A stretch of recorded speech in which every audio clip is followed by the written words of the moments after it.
저는 지난주에도 소망에 대한 주제로 말씀을 증거했습니다.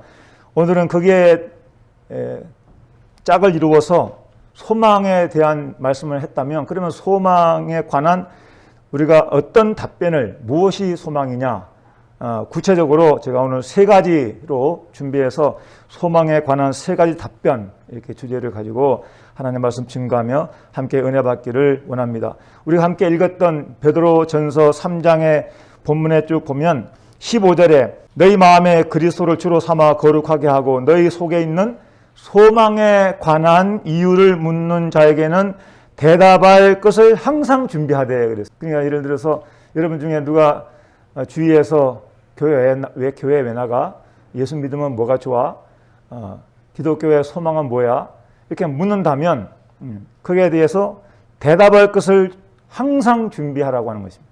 그래서 오늘 말씀을 끝까지 들으시면 전도할 기회가 생긴다면 전도할 수 있는 중요한 포인트가 속에 들어있어요. 그리고 우리도 예수 믿는 것은 이것 때문에 믿는 거구나. 이런 기쁨이 있고 이런 축복이 있구나. 이런 엄청난 약속이 있구나. 그걸 생각하게 되고 말씀에 저는 은혜가 될 줄로 확신합니다. 우리 모두가 성령께서 역사하시고 정말 우리 안에 소망이 충만한 그러한 믿음과 삶이 되시기를 다시 한번 주의 이름으로 축원드립니다.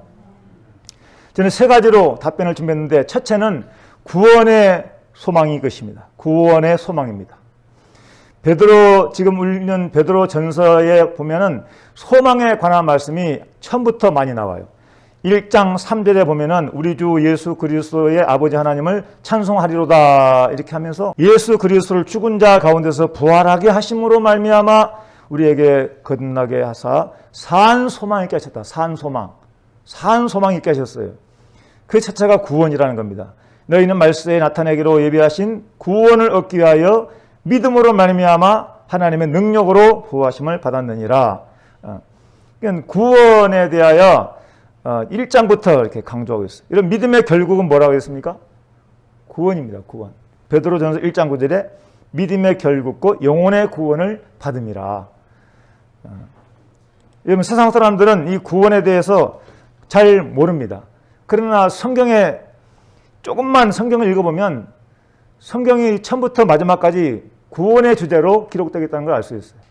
하나님의 창조부터 인간이 그 아름다운 에덴 동산의 축복을 죄로 말미암아 추방당해서 이제는 그렇게 행복했던 동산의 삶은 누릴 수가 없게 되고 온갖 수고와 또 고통 속에 소위 말하면 저주 아래 놓이게 되고 말았던 것입니다.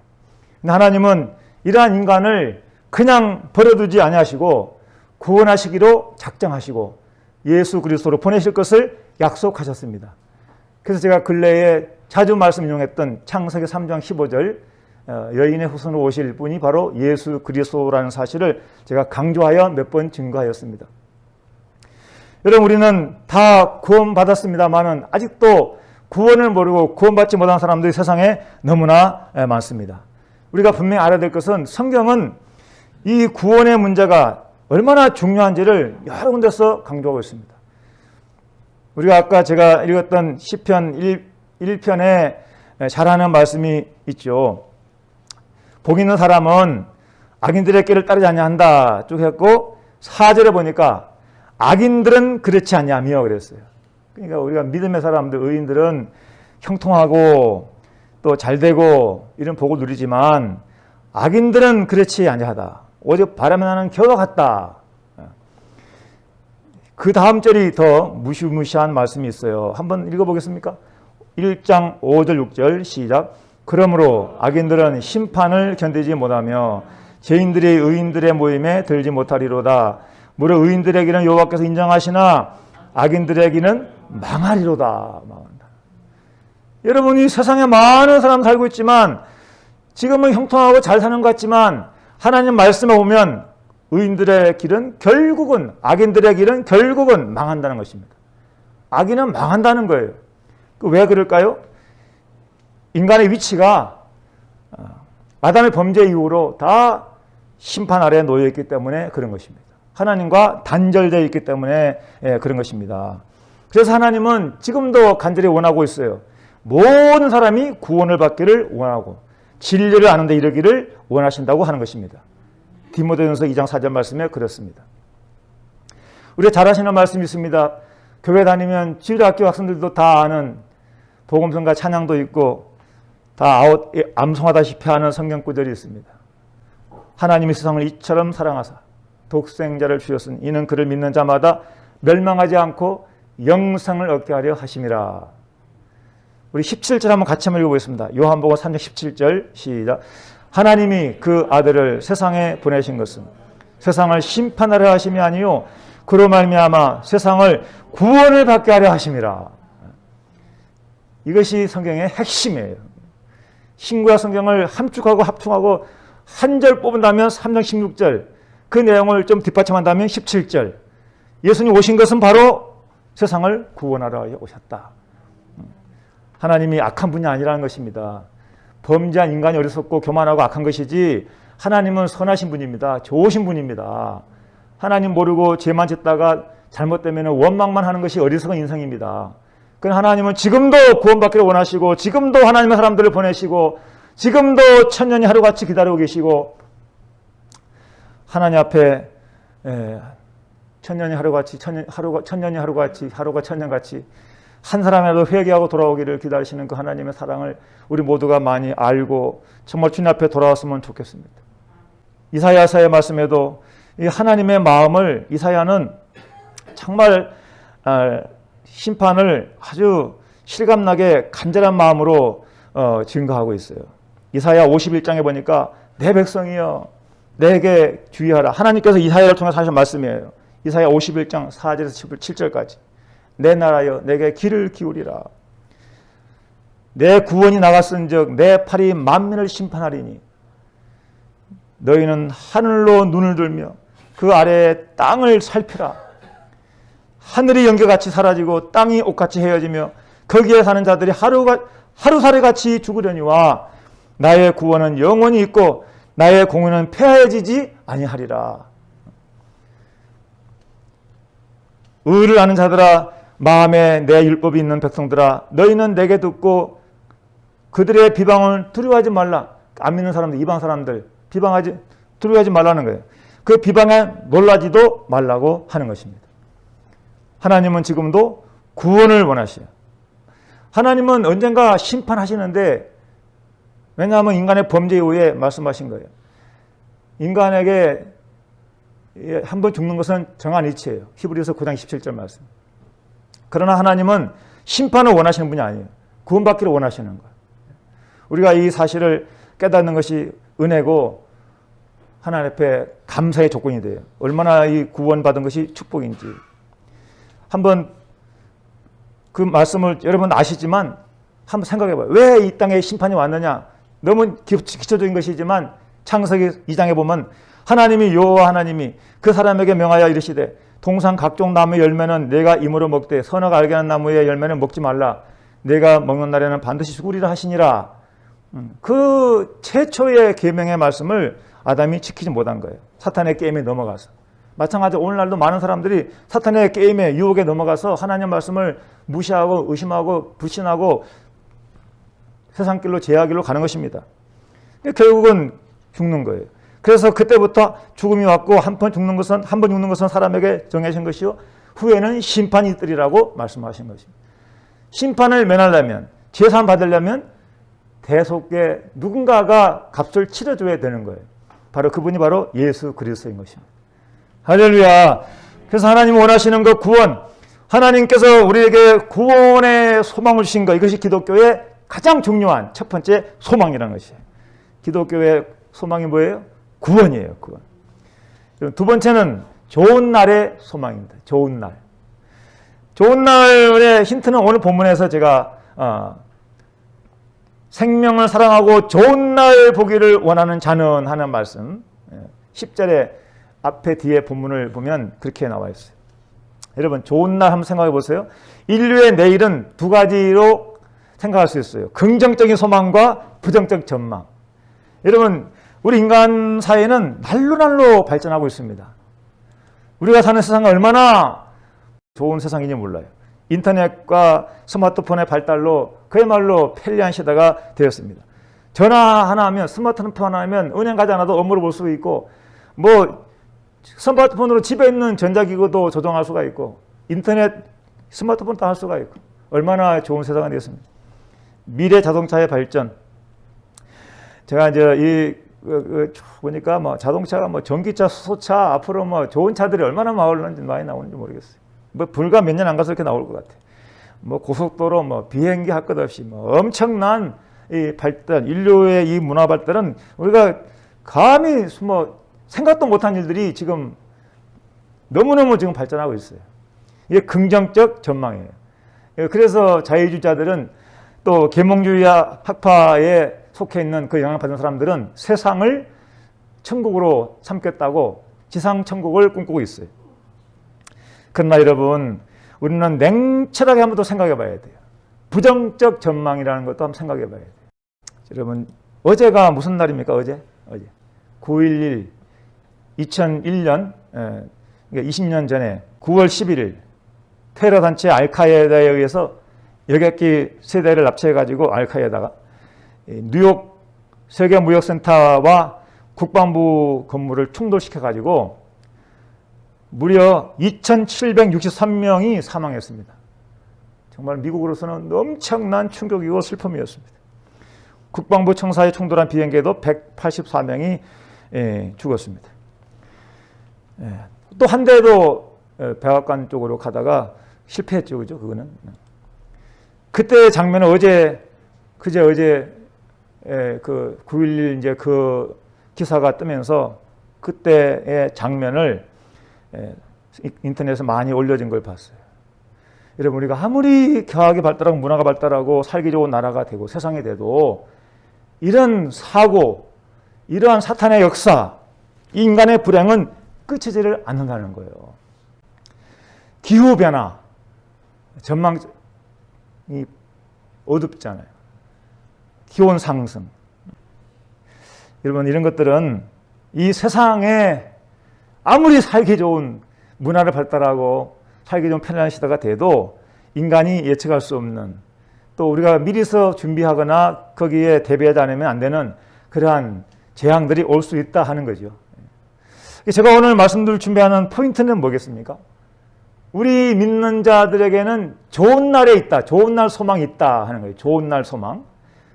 그래서 오늘 본문이 너무 길어져서 그 말씀을 읽지는 않았지만은 그 앞에 10절에 보면은 생명을 사랑하고 좋은 날 보기를 원하는 자는 혀를 금하여 좋은 날이라고, 좋은 날, 좋은 날. 그래서 제가 좋은 날을 여러 가지 의미를 함축해서 좋은 날의 이 단어를 이 본문의 10절에서 그렇게 뽑아낸 것입니다. 근데 성경 여러 군데 찾아보면 하나님께서 우리에게 좋은 것을 약속을 많이 하셨어요. 여러분, 세상은 좋은 전망도 있지만 좋은 꿈도 꾸고 있지만 그러나 예측할 수 없는 그런 불행 때문에 두렵고 공포스럽고 우울증에 빠지고 많은 사람이 자살하고 이런 세상에 좋은 날 소망이 어디에 보장이 됐어요? 여러분, 성경에 하나님 말씀에 좋은 것이 약속이 되어 있습니다. 할렐루야. 젊은 사자는 궁핍하여 줄일지라도 시편 34편 10절에 여호와를 찾는 자는 모든 좋은 것에 부족함이 없으리로다. 시편 85편 12절에 여호와께서 좋은 것을 주시리니 우리 땅에 그 산물을 내리로다. 시편 103편 5절에 좋은 것으로 내 소원을 만족하게 하사 내 청춘을 독수리같이 새롭게 하시는도다. 하나님 약속하신 거예요. 여러분, 세상을 두려워하지 말라고 말씀하셨어요. 여러분, 주님 오실 때가 돼서 세상이 멸망당한다 할지라도 우리 예수를 믿는 저와 여러분들은 약속에 하나님의 나라가 있고 하나님의 구원이 보장되어 있기 때문에 염려할 것 없고 두려워할 게 없는 것입니다. 우리는 예수 안에 더 좋은 날이 있어요. 더 좋은 날. 여러분, 그런 말이 있어요. 더 좋은 날은 아직 오지 않았다. 우리는 현재 진행형이에요. 여러분, 기도해도 응답이 없습니까? 응답이 올 때가 있을 거예요. 여러분, 집이 불편합니까? 좋은 집이 또 허락될 때가, 좋은 집에 이사 갈 때가 올 겁니다. 좋은 날이 있을 거예요, 분명히. 자녀가 지금 성장하고 있습니까? 언젠가는 다 장성해서 이쁜 손녀딸, 손주 품에 안고 집에 들어올 때가 있을 거예요. 그게 다 좋은 날이죠, 좋은 날. 인간에게 그것처럼 좋은 게 어디 있겠습니까? 여러분, 우리는 그래서 그 좋은 날을 바라보고 혀를 금하라 그랬어요. 함부로 아무 말 하지 말고, 부정적인 말, 저주의 말, 비관적인 말, 이런 말 하지 말고 믿음의 말, 소망의 말, 축복의 말, 위로의 말, 격려의 말을 하라는 것입니다.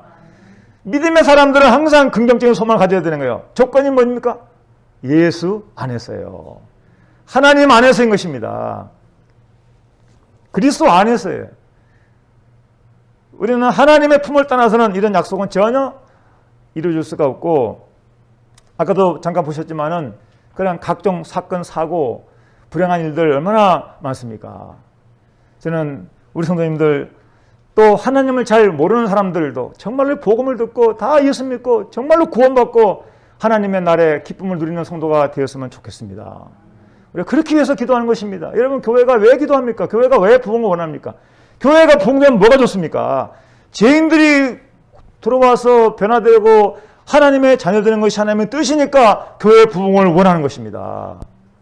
교회 부흥되면 뭐 교회 자랑하는 것을 원하겠습니까? 뭐 목사가 유명해지는 것이 원하는 거겠습니까? 하나님은 그랬다가는 다 그것도 다 흔들어 버립니다. 흩어져 버립니다. 하나님 말씀이 증거가 되고 하나님 말씀으로 신앙이 성장하고 세상에서 열매 맺는 삶을 사는 백성들이 많아지면 그것이 바로 하나님의 나라요, 하나님이 기뻐하시는 뜻이 되는 것입니다. 우리는 좋은 날에 대한 소망을 가지시고 믿음 안에서 항상 주님 앞에 찬송하며 감사하며 사는 성도가 되시기를 주의 이름으로 축원드립니다. 세 번째는 부활의 소망입니다. 부활의 소망. 기독교의 가장 핵심 교리 중에 하나가 예수 그리스도의 부활인 것입니다. 여러분, 부활절이 아닙니다만 부활절 때 많이 현수막도 보시고 하잖아요. 네, 부활. 지금 본문 말씀에 읽진 않았지만 앞부분에 제가 쭉 아까 읽었잖아요. 1절에 나오는 1장에 나오는 부분. 베드로전서 1장 3절에 보니까 우리 주 예수 그리스도 아버지 하나님을 찬송하리로다 하면서 그의 많으신 국률대로 예수 그리스도를 죽은 자 가운데서 부활하게 하심으로 예수님이 부활하셨어요. 우리에게 거듭나게 하사 산 소망 있게 하셨다. 21절 한번 이것을 한번 읽어봐요. 베드로전서 3장 21절을 한번 읽어보겠습니다. 시작. 물은 예수 그리스도께서 부활하심으로 말미암아 이제 너희를 구원하는 편이 곧 세례라. 이는 육체의 더러운 것을 제하여 버림이 아니요 하나님을 향한 선한 양심의 강군이라. 아멘. 제가 이 부분은 제가 설교 끝부분에 가서 다시 설명하면서 강조하려고 그래요. 여러분, 우리가 잘 아는 사도 바울은 부활에 대하여 분명하게 증거를 했습니다. 여러분, 고린도전서 15장은 부활장이라는 별명이 붙어 있습니다. 15장의 3절부터 6절까지 말씀 보면은 내가 받은 것을 먼저 너희에게 전하였노니 이는 성경대로 그리스도께서 우리 죄를 위하여 죽으시고 장사 지낸 바 되셨다가 성경대로 사흘 만에 다시 살아나사. 사흘 만에, 3일, 사흘 만에 다시 살아나사. 여러분, 세상에 누가 죽었다가 스스로 살아난 분이 누가 있습니까? 잠깐 죽었다가 이틀 3일 만에 깨어난 사람은 다 도로 다 죽었잖아요. 진정한 부활하신 분 예수님밖에 없어요. 어떤 종교에 어떤 교주도 부활한 일이 없어요. 예수님만이 부활하셨어요. 그래서 기독교는 유일한 특성이 있어요. 누가 독선적이라고 욕을 하건 말건 간에 예수 그리스도는 유일하신 하나님이시고 참 사람으로 오신 분이 예수님이시고 죽으셨다가 부활하신 것은 이미 예수님이 약속하셨어요. 부활할 것이라고. 다시 살 것이라고. 그래서 예수님이 하나님이 된 것을 증명하신 거예요. 부활로. 그 당시에 바울이 성경을 쓸 때 게바에게 보이시고 후에 12제자에게와 그 후에 500여 행자에게 일시에 보이셨다. 증인이 한두 명이 아니에요. 12사도 외에도 500여 행자가 동시에 봤어요. 예수님의 부활한 모습을. 그 중에 지금까지 대다수는 살아있고 어떤 사람은 잠들었다. 여러분, 그리스도께서 다시 살아나신 일이 없으면 너희 믿음도 헛되고, 교회 나올 필요가 없어요. 교회 예수님 부활 없다면, 구원이 없다면, 하나님 안 계시다면 교회에 있을 필요가 없죠. 교회 존재하지 않았을 것입니다. 너희가 여전히 죄 가운데 있을 것이요 또한 그리스도 안에서 잠자는 자도 망하였으리니 만일 그리스도 안에서 우리가 바라는 것이 다만 이 세상의 삶뿐이면 모든 사람 가운데 우리가 더욱 불쌍한 자이리라. 교회 다니면 자유가 제한되고 세상 자유, 또 뭔가 또 핍박도 많고 불이익도 있는 것 같고 뭔가 우리 세상 속에서 뭔가 안 믿는 사람들한테 왜 이유 없이 핍박도 받고 의심도 받고 조롱도 받고 그러잖아요. 우리는 죄를 안 짓기 위해서 세상 죄의 길로 가지 않기 위하여 세상 사람들과 따로 분리도 돼야 되고 때로 왕따를 당한 일이 있더라도 의의 길로 가야 되기 때문에 좁은 길로 가야 되기 때문에 이런 삶이 때로는 있어요. 만일에 부활이 없다면 그런 삶은 불쌍할 거라는 거예요. 그러나 부활이 있기 때문에 하늘의 영광이 있고 상급이 있기 때문에 우리는 끝까지 좁은 길로 주님의 길을 따라가며 열매 맺는 삶을 살며 부활의 영광에 참여될 줄로 믿습니다. 부활해야 또 증거합니다. 이거는 너무나 중요한 말씀이에요. 예수 그리스도의 부활은 인류의 소망이요. 하나님께서 우리를 구원하시고 예수 보내셨고 세상에 누구도 부활할 수 없는 그 인류의 운명이 바뀌는 사건이 예수님의 부활인 거예요. 그래서 고린도서 15장 말씀에는 이제 그리스도께서 죽은 자 가운데서 다시 살아나사 잠자는 자들의 첫 열매가 되셨도다. 21절에 사망이 한 사람으로 말미암았으니 죽은 자의 부활도 한 사람으로 말미암는도다. 첫사람 아담은 범죄하여 죄의 조상이 되었어요. 그러나 둘째 아담으로 오신 예수님은 의의 길로 가시고 하나님의 뜻을 이루시고 대속의 제물로 죽으셨다가 다시 부활하셨습니다. 그의 부활로 말미암아 모든 사람이 삶을 얻으리라. 한번 여러분 다 읽을 수 있죠. 22절 한번 읽어봅시다. 고린도전서 15장 22절 시작. 아담 안에서 모든 사람이 죽은 것 같이 그리스도 안에서 모든 사람이 삶을 얻으리라. 할렐루야. 사도 바울은 처음에는 예수 모를 때는 교회 핍박하고 교회 원수같이 아주 악한 그런 행위를 한 사람이지만 그가 예수 만나고 변한 이후에 예수님을 전하는 정말로 훌륭한 위대한 사도가 되었습니다. 그 바울에게 있어서 그의 유일한 소망은 예수 부활, 예수 영광, 천국에 참여하는 건데 그가 이렇게 얘기합니다. 내가 또한 모든 것을 해로 여기면 내 주 그리스도 예수를 아는 지식이 가장 고상하기 때문이라. 빌립보 3장 8절에 그렇게 얘기하겠습니다. 내가 그를 위하여 모든 것을 잃어버리고 배설물로 여기면 그리스도를 얻고 그리스도를 얻기 위하여 다른 것은 다 그 뛰어난 율법 지식, 가말리아 문화생 그는 남에서부터 유대인으로서 정말 할례받은 사람이고 어디 가도 빠지지 않는 엘리트 중에 엘리트인 그 사도 바울이 예수 믿고 나서 세상 지식을 다 내려놓고 다 버리고 분토같이 여기고 오직 예수만 증거하는 사람이 되었다는 거예요. 그래서 어떻게 해서든지 죽은 자 가운데서 부활에 이르려 하노니 그랬어요. 예수님이 부활에서 다 말씀하시고 말씀대로 살아나신 거예요. 우리가 이 말씀은 정말로 지금도 교회 다녀도 예수 부활을 안 믿는 사람들이 많아.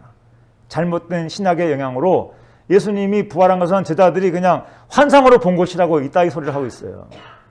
그러나 성경 모든 역사는 당시의 사실적인 역사를 기록한 거예요. 만일에 부활이 사실 아니었다면 어떻게 핍박자 사울이 변화가 될 수가 있겠습니까? 예수님이 부활하셨기 때문에 예수님이 사울을 만나서 개동시켰기 때문에 사울이 변하여 사도가 되고 그래서 그때부터 복음을 전하고 교회를 세우고 우리에게 13권의 서신서를 남겨준 위대한 하나님의 사도가 된 것입니다. 예수 부활의 결실이요 열매인 것입니다. 그 열매가 오늘 우리도 첫 열매에 이어서 부활의 열매가 된 존재인 것입니다. 할렐루야. 우리는 부활의 소망 가지고 살아야 합니다. 부활 소망, 언제나 부활 소망 가지고 살아야 돼요. 제가 아까 부활에 대한 얘기를 하면서 오늘 본문에서 중요한 내용을 하나 다루려고 한다고 했는데 여러분 좀 어떻게 생각하면 이해가 안 갈 수 있는 오해할 수 있는 그 여지의 말씀이 지금 베드로전서 3장에 이제 기록이 되어 있어요. 베드로전서 3장 18절부터 여러분 성경에 보시면 그리스도께서 단번에 죄를 위하여 죽으사 의인으로서 불의한 자를 대신하였으니 이는 우리를 하나님 앞으로 인도하려 하심이라. 육체로는 죽임을 당하시고 영으로는 살리심을 받으셨으니 그가 또한 영으로 옥에 가서 옥에 있는 영들에게 선포하셨다. 여러분 예수님이 죽으셨잖아요. 그 죽을 때 3일 동안 그 이제 시간적으로는 그렇게 하루 24시간으로 그렇게 계산하지 마세요. 이불이식으로 하루 그날이 지나면 하루를 하는 거예요. 금, 토, 일 이렇게. 그러니까 예수님이 십자가에 죽으셨을 때 예수님이 영으로 옥에 갔을 때 옥에. 여러분 이 19절 그 다음 절에 뭐라고 나와 있어요? 그들은 전에 노아의 날 방주를 준비할 동안 잘 봐요. 하나님이 오래 참고 기다리실 때에 복종하지 아니하던 자들이라. 방주에서 물로 말미암아 구원을 얻은 자가 몇 명뿐이니 겨우 8명이라. 여러분 앞절에 여러분 이제 이름 이상하게 생각할 수 있잖아요. 어떤 번역에는 빼뿌린 것도 있어요. 이게 오해 소지가 있다고. 그러니까 또한 영으로 옥에 가서 영들에게 선포했다. 그럼 예수님이 벌써 노아 홍수가 언제적 얘기입니까? 아브라함 2000년 전의 사람, 노아 홍수는 약 예수님 전에 현재 우리로 볼 때는 거의 한 5000년? 응? 노아 홍수 때 예수님이 벌써 몇천 년 전에 있었던 그 노아 홍수 때 그때의 심판으로 죽어서 심판받아서 옥에 가 있는, 지옥에 가 있는 영들에게 가서 예수님이 선포했다는 거예요. 선포. 여러분 이 사실을 뭘 의미하겠어요? 뭐를? 궁금하지 않습니까? 그래서 제가 오늘 거기에 대해서 말씀을 여러분에게 증거하려고 그래요. 여러분이 저 여러분들이 잘 놓치고 있었던 부분 중에 하나가 뭐냐면 예수 그리스도는 단순히 이 땅에 오신 그때부터 구원의 주가 아니라 예수님은 여러분 성경을 많이 들었으면 알지만 예수님은 원래부터 계신 하나님이라고 예수님이.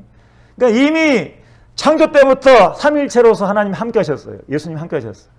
그러니까 노아 홍수 때에도 예수님은 삼위일체로서 역사하신 거예요. 그러니까 예수님이 노아 홍수 때 심판받은 자들에게 예수님이 하나님의 말씀을 확인시키러 간 것은 예수님이 곧 하나님이시다. 예수님도 하나님이셨다는 것을 확인시켜 주는 것이에요. 예수님도 하나님이셔요. 이거를 우리가 잘 모르고 있다는 거예요. 교회 다녀도 예수님은 그냥 선지자, 하나의 어떤 그 지도자, 선생 이렇게만 생각한다니까요. 예수님은 사람은 오셨지만 예수님이 하나님이에요. 원래 하나님. 그래서 삼위일체가 그래서 삼위일체가 되는 거예요. 예수님이 옥에 가서 영들에게 선포하신 이유는 하나님의 공의의 법이 실현되었다는 거예요. 또 한 가지는 하나님의 약속이 실현되었다는 거예요.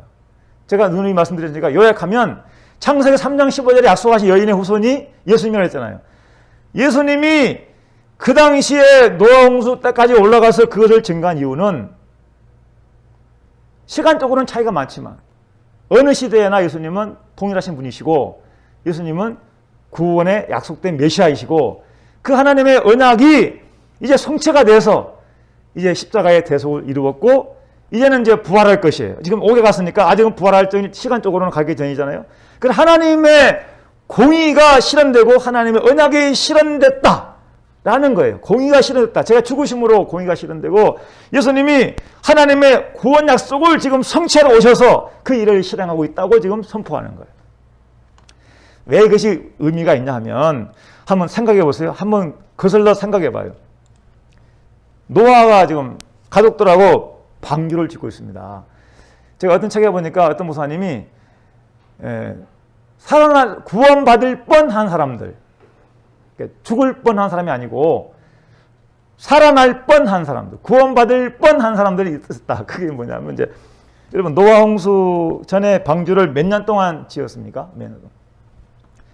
그 날이 120년이라 했으니까 120년이라는 노아가 하나님 앞에 방주를 지으라고 홍수가 올 것이라는 예고를 받은 때가 120년 전이라 해요. 120년.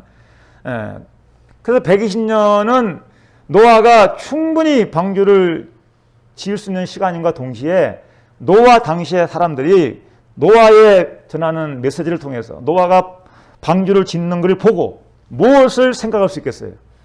하나님이 죄악 세상을 심판하신다. 이 메시지를 다 보는 거예요.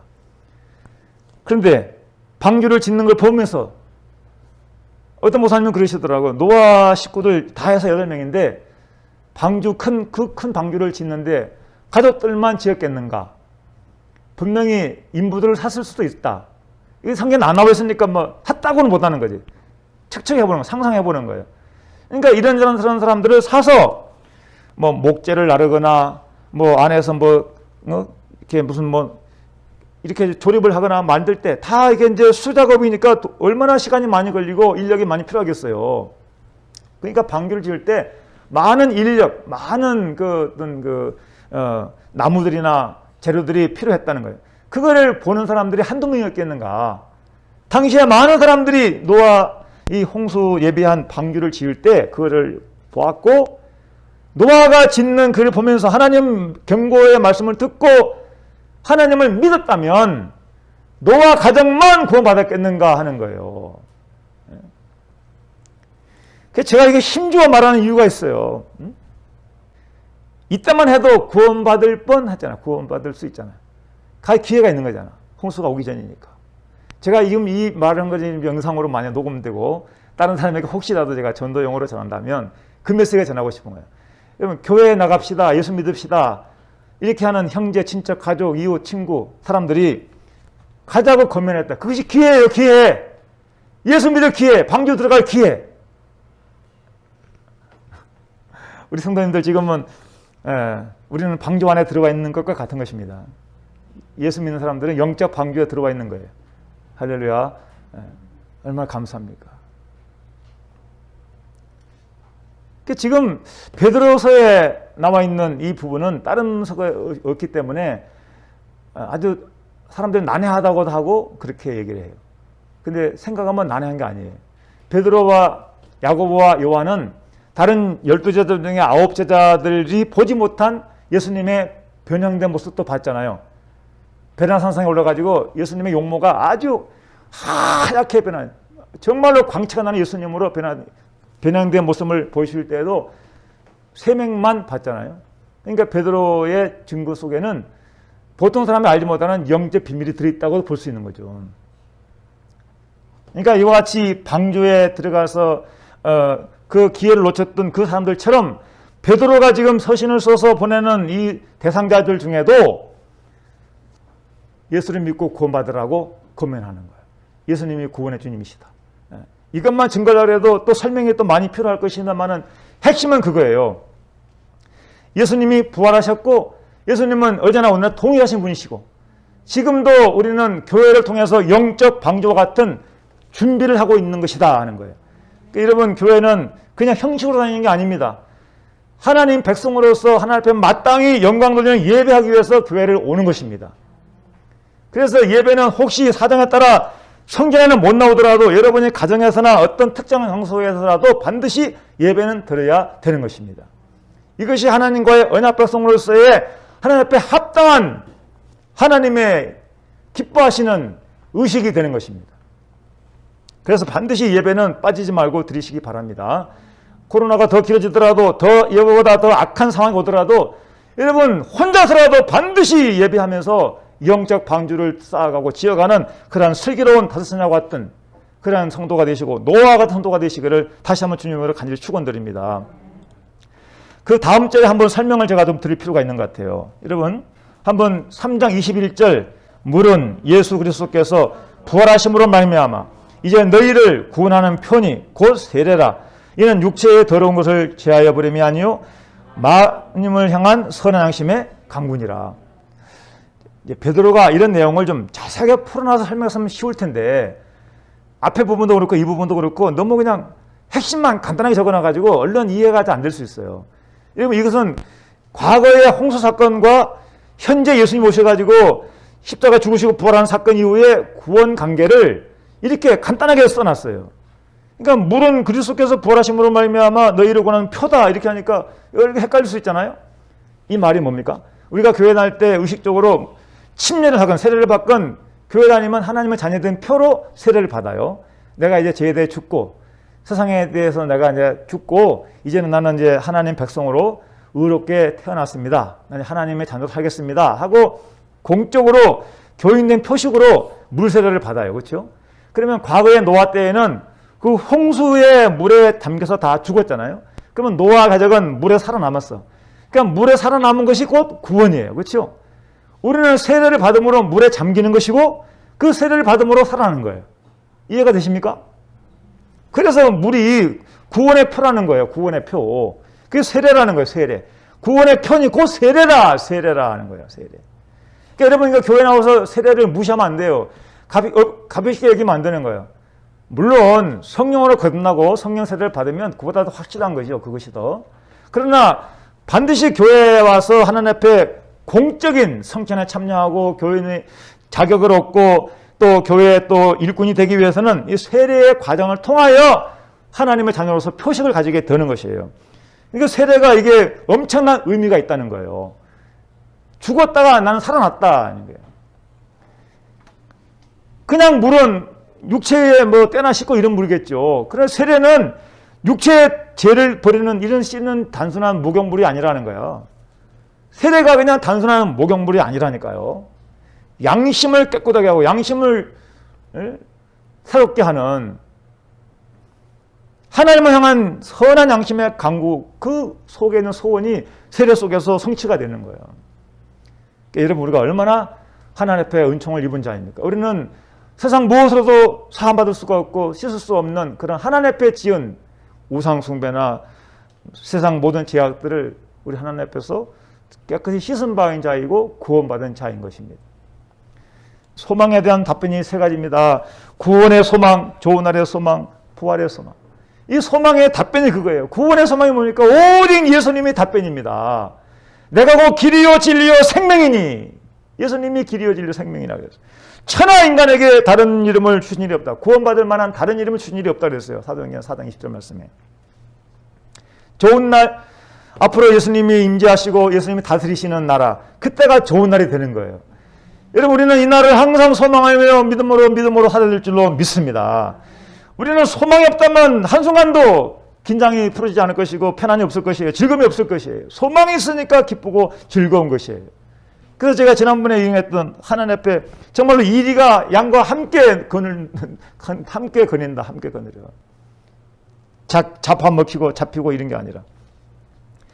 우리는 마지막 하나님 앞에 부정적인 소망을 버리고 긍정적인 소망 가지고 오늘 또 내일 또 항상 하나님 앞에 기도하고 승리하는 삶을 살기 위해서 오늘 주님 앞에 정말로 부활의 소망 가지고 깨어있는 믿음 들고 하나님 앞에 감사하는 소망 들고 주님과 동행하는 성도가 되시기를 주의 이름으로 축원드립니다. 기도하겠습니다. 아버지 하나님, 오늘 말씀에 소망에 관한 세 가지 답변을 했습니다.